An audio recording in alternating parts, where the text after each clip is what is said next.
நம்மளை வந்து சேரும் அப்படின்னு அர்த்தம் சொல்லலாம். அண்ணாமலைனா ஒட்டாத மலை. என்னையா இவ்வளவு பேர் வரலாம், சாமி ஒட்டாத மலையா அப்படின்னா அதோட உள்ள அர்த்தம் என்னன்னா, இப்படித்தான் உன்னை ஒட்டும் என்று உன்னால் கணிக்கவே முடியாத ஒரு மலை. இப்ப ட்ரெஸ் போட்டிருக்கேன், நான் பனியன் போட்டிருக்கேன், இந்த பனியன் எனக்கு இந்த அளவுக்கு தான் ஒட்டி இருக்கு, மீதி ஒட்டல. காத்தடிக்குது, இங்க மட்டும்தான் ஒட்டுது, உள்ள இருக்க ஹார்ட்டுக்கு போய் இந்த காத்து தொடுதா? தொடல. ஒரு நெருப்பை பாக்குறோம், நெருப்போட சூடு கண் கைக்கு படுது, ஆனா அந்த நெருப்பு ஊடுது என்னுடைய உடம்புல இருக்க ஒவ்வொரு அணுவுக்கும் பாயுதா? இல்ல. ஆனால் இப்படித்தான் இந்த மலையின் ஆற்றல் நம்மளை அண்ணும் என்று சொல்ல முடியாத அளவிற்கு உடம்பில் உள்ள ஒவ்வொரு அணுக்கள் வழியாக ஊடுருவி இந்த உச்சந்தலையிலிருந்து உள்ளங்கால் வரைக்கும் இருக்கக்கூடிய அத்தனை அணுக்களிலும் இந்த அருளாற்றல் பாய்ந்து நம்மளை முழுவதுமாக ஆக்கிரமிக்கும். இது இப்படித்தான் ஆக்கிரமிக்கும், அப்படித்தான் ஆக்கிரமிக்கும்னு சொல்ல முடியாதனால அண்ணாமலை இப்படித்தான் ஒண்ணு சொல்லிட்டோம்னா அது அவ்வளவுதான். அண்ணும் மலை.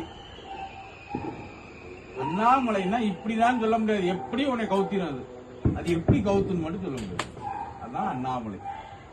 அதே மாதிரி அகிலம். இப்ப சரி நம்ம வந்துட்டோம், ஒவ்வொரு ஆட்டி என்னால அண்ணாமலைக்கு வர முடியாது, நான் என்ன செய்யறது, ஆனா அண்ணாமலையை போய் பார்க்கணும்னு ஆசையா இருக்கு. இது வந்து ஒரு நிலை. அதுக்கப்புறம் இந்த மலை எந்த மண்ணோடு பொருந்தி இருக்கிறது? இந்த மலை இருக்குல்ல, இந்த எந்த மண்ணோட பொருந்திருக்கு? இங்க இந்த மலை வந்து இந்த மண்ணோட பொருந்திருக்கு. இதே மண்ணு தானே நீங்க வீட்டுல தொடர்ச்சி தானே, இதோட தொடர்ச்சி தானே, எங்க பார்த்தாலும் இந்த மண்ணு தானே. ஆனா இந்த மண்ணு எழுந்து நிக்கிற இடம் வந்து அண்ணாமலை. ஆனா அண்ணாமலை நினைக்கும் போது நீ அரையில தூக்கி காலை வைக்கும் போது அண்ணாமலை நினைச்சு வச்சா அந்த அண்ணாமலையில நீ காலை வைக்க. அப்ப இந்த அண்ணாமலையிலிருந்து விளைஞ்சு வந்த நெல்லு மணி பயிறு தான் நீ திங்கிற.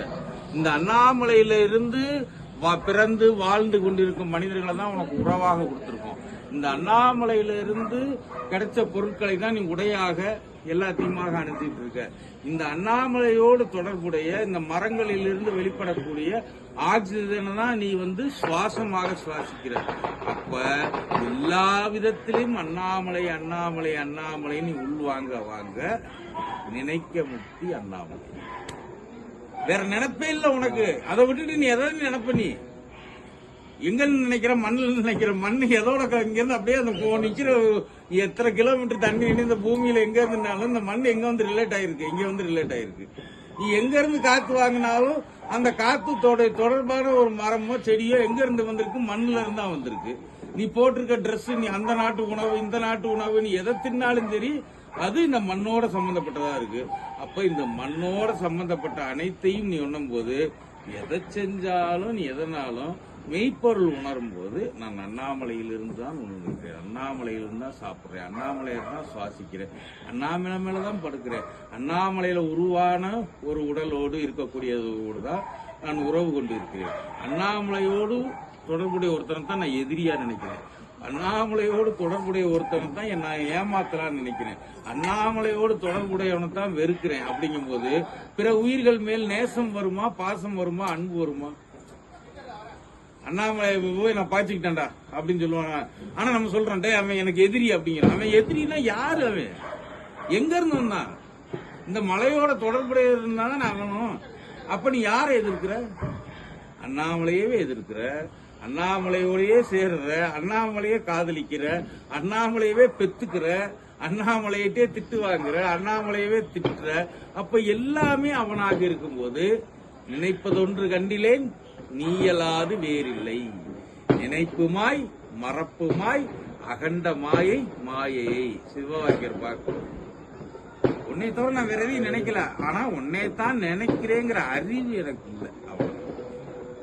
அப்ப நம்ம இந்த மெய்ப்பொருள் உணர உணர உணர அன்பே சிவம் அந்த அப்படிங்கிற விஷயம் வந்துருமா? அப்ப எல்லாமே அன்பின் தாக்கம் தான், அன்பின் வெளிப்பாடு தான். அன்பின்றி இங்க எதுவும் இல்லை.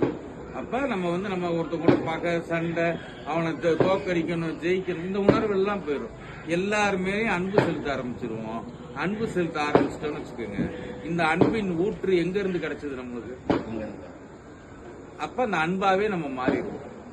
அன்பும் சிவமும் இரண்டென்பர் அறிவிலார், அன்பே சிவமாவது ஆறும் அறிகிலார், அன்பே சிவமாவது ஆறும் அறிந்தபின் அன்பே சிவமாய் அமர்ந்திருந்தாரே. அப்படி மலை மாதிரி அப்படி மலை அப்படியே உட்காந்துருக்கு. அதே மாதிரி நம்மளும் அன்பே சிவமாய் அமர்ந்திருக்கோம்.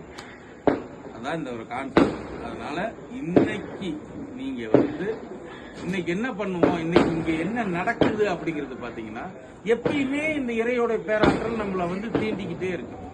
அதாவது பரம்ங்கிறது என்னன்னா, இந்த பூமியோடு சேர்ந்து இந்த பிரபஞ்சத்தையே இயக்கக்கூடிய ஒரு ஆற்றல்.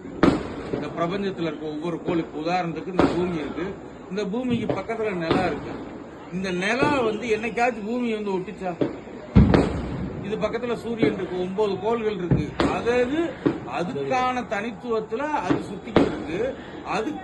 அதுக்கு இருக்க டிஸ்டன்ஸ் என்னைக்கு நெருங்கினது இல்ல. ஆனா இதே மாதிரி பிரபஞ்சத்துல இருக்க அத்தனை கோள்களும் இயங்கிக்கிட்டு இருக்கு. அப்ப அது அத்தனையும் நீக்கப்படுது இல்லையா?